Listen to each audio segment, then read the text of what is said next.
Parece que estávamos errados a respeito dos aliens de Jujutsu Kaisen. Descobrimos toda a história de origem de Maru e seu irmão gêmeo, incluindo a verdadeira natureza do suposto rei alien que aparece nos primeiros capítulos da série, tanto o seu real objetivo quanto o seu nível de poder durante esse flashback. E sim, parece que ele realmente é o mais forte. Então é sobre isso e as novidades que tivemos no capítulo 9 de Jujutsu Kaisen Módulo que a gente vai comentar no vídeo de hoje, não antes de você amaldiçoar o botão do like com o dedo do Sukuna e o botão de se inscrever no canal para não perder os próximos vídeos que a gente tem feito toda semana cobrindo a sequência de Jujutsu Kaisen. E lembrando que hoje tá rolando o lançamento da primeira coleção da minha própria marca de roupas. São 3 camisetas de One Piece, Luffy, Zoro e Sanji com estampas exclusivas que você não encontra em nenhum outro lugar. E todas com qualidade premium para garantir o máximo de conforto e durabilidade para vocês. Esse drop vai ficar disponível apenas até o dia 7 de novembro, essa sexta-feira, e depois dessa data não vai ter reposição. Então perdeu o prazo, acabou. Mas a boa notícia é que se você entrar em contato hoje no WhatsApp da loja Zenkai, você ganha um cupom de 10% de desconto. Então clica no link aqui embaixo,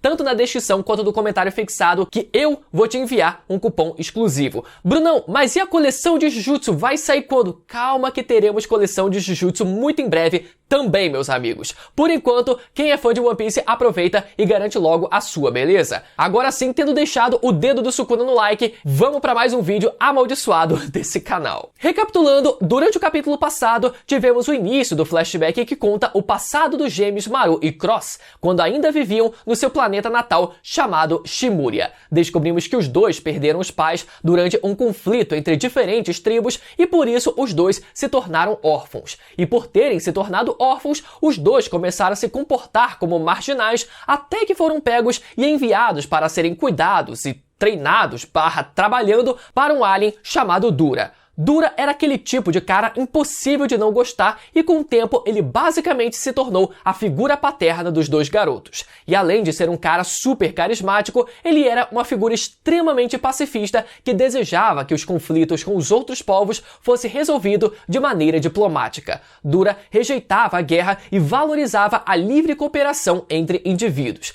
Mas em contraste com essa imagem pacifista, descobrimos nesse capítulo que Dura era o shimuriano mais forte de todos, pelo menos na visão do povo da própria vila. No capítulo passado, fomos acompanhando um pouco da vida de Dura e seus dois novos ajudantes e vemos que ele conseguiu trazer inovação tecnológica e prosperidade tanto para a própria tribo quanto para as tribos vizinhas, através de um canal gigantesco que ele conseguiu construir com a ajuda dos gêmeos. E com isso, as tribos vizinhas começaram a aceitar acordos comerciais que beneficiassem os dois lados. Porém, a coisa deu merda quando a filha do chefe de uma tribo vizinha foi de base e a culpa caiu sobre a tribo do Maru. A resolução do conflito foi um x1 entre um representante de cada tribo. De um lado, Dura aceitou ser o representante da vila e tudo parecia que ia dar certo, já que ele era o shimuriano mais forte de todos. Porém, do outro lado, descobrimos que o representante da tribo vizinha era ninguém menos que Dabura, o alien chifrudo que aparece nos primeiros capítulos da sequência de Jujutsu Kaisen. Antes da batalha começar, Dura lança um discurso para todas as tribos que foram assistir ao combate,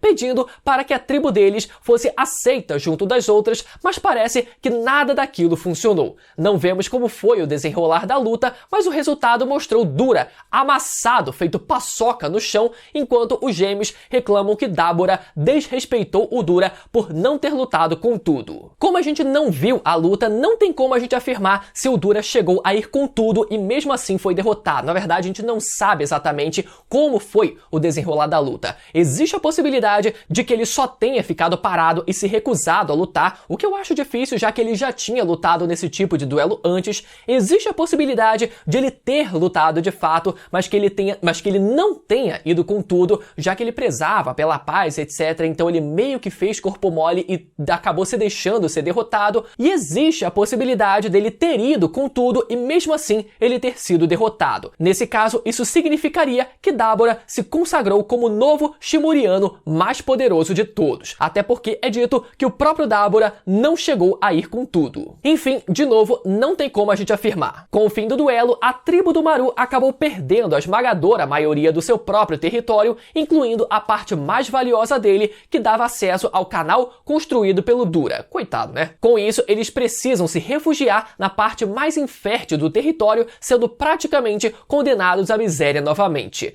Também podemos ver um pouco do funeral do Dura e podemos ver que o seu terceiro olho está chorando nessa imagem. Isso é explicado no começo do capítulo, que o terceiro olho de um Shimuriano só lacrimeja em duas circunstâncias, no nascimento e na morte. Inclusive, isso quer dizer que o autor de Jujutsu decidiu fazer um funeral pro Dura, que apareceu há um capítulo, e não quis fazer um funeral pro Gojo, que é o personagem mais popular da história. Aí é foda, hein? No fim, descobrimos que Dura havia deixado uma certa herança para o seu próprio povo, que descobre sobre isso na noite anterior à partida deles. E quem avisa isso para eles é o próprio Dabura. Sim, o cara que matou o Dura. Nos é revelado que Dabura e Dura eram amigos de longa data, o que explica a aparente intimidade com a qual eles conversavam antes do duelo, o tal pedido que o Dura fez para o Dabura em segredo e por que o Dabura não foi com tudo contra ele. A verdade é que o Dabura nunca quis enfrentar e matar o Dura porque os dois eram amigos.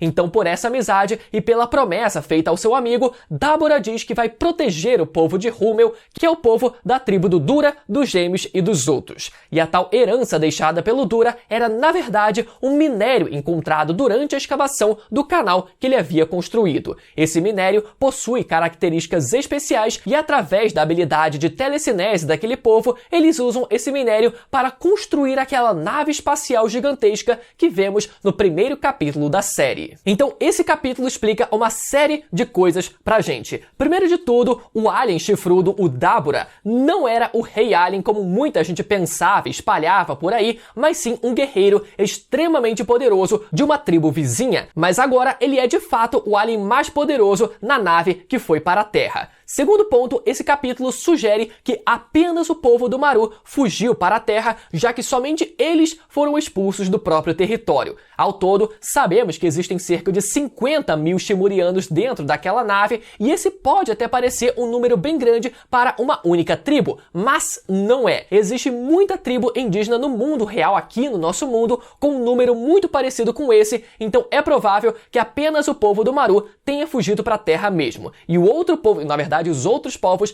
tenham continuado no planeta de origem deles. Já o terceiro ponto que esse capítulo confirma é que o povo do Maru é verdadeiramente composto por pessoas boas e bem intencionadas, incluindo o próprio Dabura, mesmo que ele tenha matado o Dura. A gente pode ver como até mesmo a relação dos gêmeos, o Maru e o Cross, com os humanos está caminhando muito bem. E isso significa que a guerra entre a humanidade e os Shimurianos só vai acontecer se um dos lados fizer muita merda ou se alguém acabar se metendo no meio disso. E como eu disse no vídeo passado, eu acredito muito que o responsável pelo estopim dessa guerra será o Mahito. Agora que ele parece ter reencarnado, ou no mínimo está prestes a reencarnar, imagina só o Mahito colocando um lado contra o outro, transfigurando e fundindo um monte de humano com alien numa maçaroca inédita de gente para criar o seu próprio exército. Cara, o Mahito é alguém que adora brincar com o coração das pessoas, o Itadori sabe muito bem disso, e agora a sua reencarnação irá brincar com o coração da humanidade inteira. E aquele que precisará parar o Mahito certamente será Yuji Itadori mais uma vez. E enquanto isso, os irmãos Okotsu terão que lidar com a ameaça alienígena. Afinal, eles ainda são os protagonistas dessa nova série e são eles que precisam lidar com a resolução do conflito como um todo. E como será que essa guerra vai terminar? Sinceramente, depois de ver o quão apelona é a telecinese dos Shimurianos a ponto de criar uma nave espacial em questão de segundos, é capaz deles conseguirem usar esse mesmo minério da nave para criar uma ilha isolada na Terra e conseguir que essa ilha seja reconhecida como um país independente. Talvez seja esse o rumo que a história deve tomar. Agora, uma última coisa que eu queria comentar é sobre alguns problemas na narrativa do Gege. Eu sinto que esse capítulo, assim como vários outros, e eu vou pedir depois para vocês opinarem também nos comentários, esse capítulo teve um excesso muito grande de explicação e pouca coisa sendo mostrada pra gente na prática.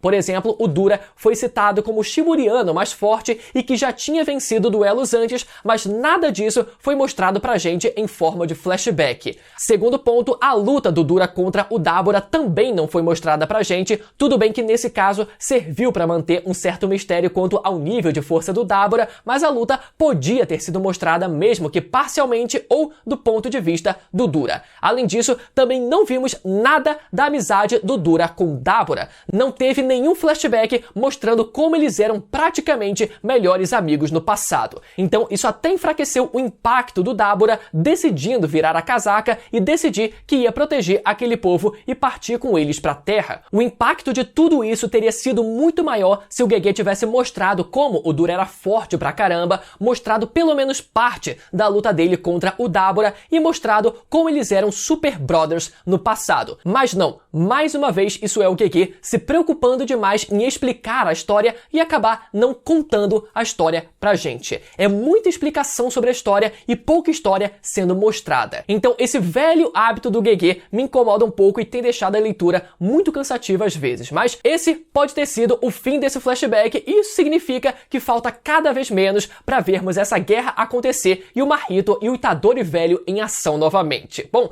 pelo menos é isso que eu vejo a sequência de Jujutsu Kaisen cozinhando para os próximos capítulos. Vamos ver se a história vai se desenrolar dessa forma ou não. Beleza? Lembrando novamente que você tem até o dia 7 de novembro, essa sexta-feira, para garantir a sua coleção de camisetas de One Piece. E se você entrar em contato hoje no WhatsApp da loja Zenkai, você ganha um cupom de 10% de desconto. O link vai estar aqui embaixo na descrição e no comentário fixado, beleza? Até a próxima, tchau!